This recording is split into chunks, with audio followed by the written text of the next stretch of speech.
Sebelum mulai wawancara, izinkan saya memperkenalkan diri.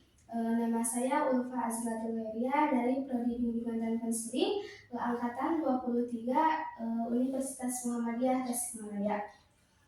Melakukan wawancara dimulai, apakah Ibu bisa mulai untuk memperkenalkan diri dan pengalaman sedikit tentang mengajar Ibu?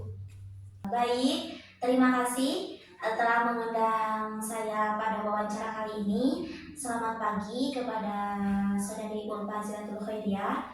Sebelumnya, perkenalkan nama saya Pipin Birkotul Muina. Saya sudah mengajar kurang lebih selama 5 tahun ini dan saya mengajar mata pelajaran PKN serta bahasa Sunda di SMP sekaligus SMK Bahrul Huda. Untuk selanjutnya, pengalaman saya mengajar yang ingin Ulfa tanyakan bisa dimulai sekarang. Terima kasih Bu. Mari kita mulai dengan pertanyaan yang pertama ya.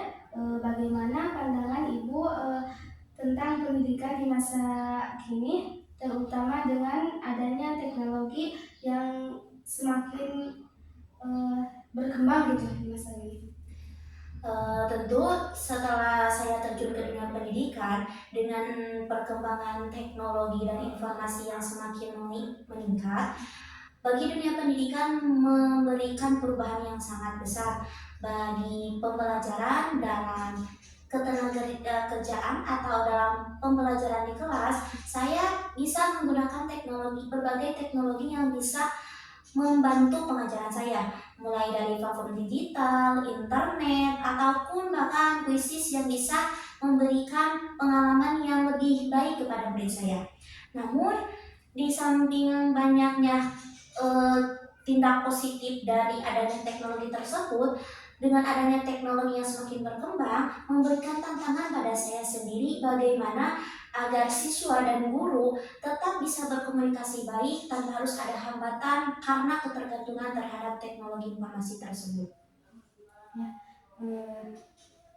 Ya. Baik, apakah Ibu melihat perubahan ini mempengaruhi cara mengajar Ibu dan bagaimana metode pengajaran Ibu beradaptasi dengan perkembangan teknologi ini? Ya, tentu teknologi mengubah cara pembelajaran saya. Jadi yang awalnya saya hanya menggunakan buku, melihat pada tes, lalu menerangkan pada murid, tapi semakin berkembangnya teknologi, saya mulai memberikan pengajaran kepada mereka dengan berbagai tugas yang bisa menggunakan platform digital, seperti video pembelajaran, kuisis interaktif, dan menggunakan media sosial untuk mengenalkan apa yang sedang kita ajarkan kepada sesama ataupun kepada orang yang bukan hanya di lingkungan kita, tetapi di lingkungan orang lain juga. Tapi saya juga tidak meninggalkan proses pembelajaran yang sudah ada sejak zaman dulu, yaitu seperti kelompok ataupun diskusi dalam pembelajaran, sehingga siswa dapat seimbang antara menggunakan teknologi ataupun dengan video pembelajaran seperti biasa.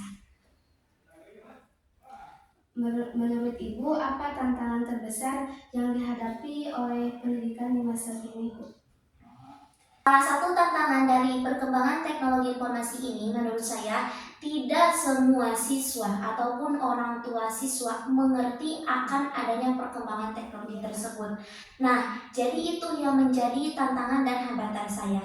Sehingga jikalau tidak semua siswa ataupun murid mempunyai pemahaman yang sama, di sana akan muncul ketidaksetaraan dan ketidakseimbangan dalam pembelajaran.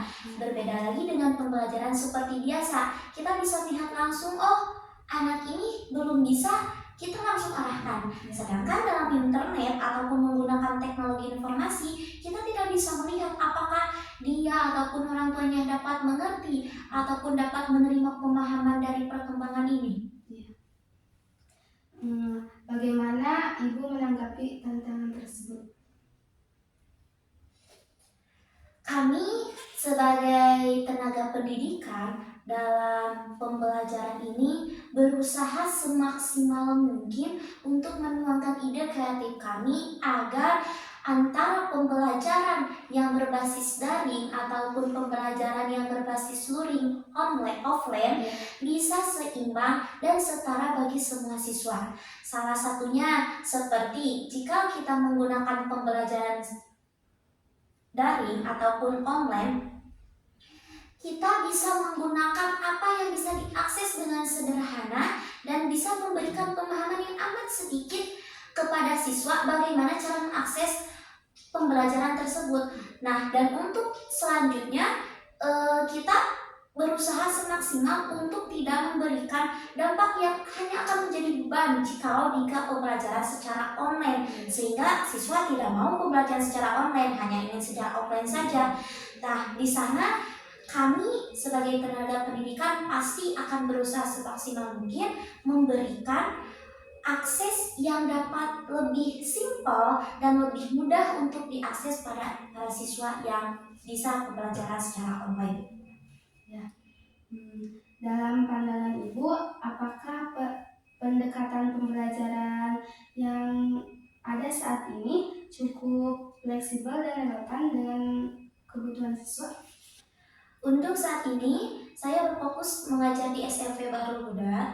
Dengan pembelajaran seperti ini, saya rasa sangat fleksibel karena saya pribadi menggunakan beberapa metode agar siswa dapat mudah memahami pembelajaran saya dan agar siswa dapat lebih dekat sekaligus dapat memberikan memberikan kenyamanan pada saya dan saya begitu pun sebagai kepada siswa. Jadi saya menggunakan berbagai platform digital untuk menambah wawasan mereka, tapi saya juga tidak melupakan pembelajaran seperti biasa dan pendekatan kepada mereka. Terus apa harapan Ibu untuk masa depan pendidikan di Indonesia ini? Harapan saya untuk pendidikan di masa ini, saya mohon kepada pemerintah bahwa harapan saya sebagai tenaga pendidikan yang baru saja mempunyai pengalaman di sini, saya berharap kepada pemerintah ataupun kepada status strata sosial yang lebih tinggi dalam tenaga pendidikan bisa memberikan pendidikan yang lebih inklusif dan merata. Karena menurut saya semua siswa baik di dalam ataupun di luar kota, baik dalam kota ataupun di pelosok desa sekalipun berhak mendapatkan pendidikan yang merata dan stabil, tidak memandang bulu ataupun adat tradisi. Saya sangat merasa sakit hati ketika pada masa COVID, bagaimana siswa yang jauh di pelosok ingin belajar seperti biasa harus banyak tantangan ini dan itu. Saya sangat melihat hal tersebut menyayat hati saya bahwa ternyata pemerintah belum bisa menyetarakan ataupun menstabilkan antara tenaga pendidikan dan pendidikan tersebut. Namun saya juga berharap kepada seluruh tenaga pendidikan di sini bahwa pendidikan memang membutuhkan perkembangan teknologi ini, tapi bagaimana cara kita sebagai tenaga pendidik pertama bagi mereka bisa menggunakan teknologi dengan sebaik mungkin tanpa adanya hal-hal negatif yang akan mempengaruhi masa depan anak bangsa kita. Baik, terima kasih banyak Bu atas waktunya dan pandangan yang sangat berharga gitu bagi saya. Semoga pendidikan di masa depan Indonesia ini semakin berkembang dan semakin baik. Baik, terima kasih Saudari Ulfa Azilatul Khairiyah. Semoga yang saya sampaikan tersebut hari ini bagi saya pribadi ataupun bagi tenaga pendidikan yang lain bisa memberikan manfaat, dan bagi siapa saja yang bisa melihat video ini semoga memberikan manfaat bagi kita semua. Sebanyak Bu, terima kasih. Sampai jumpa.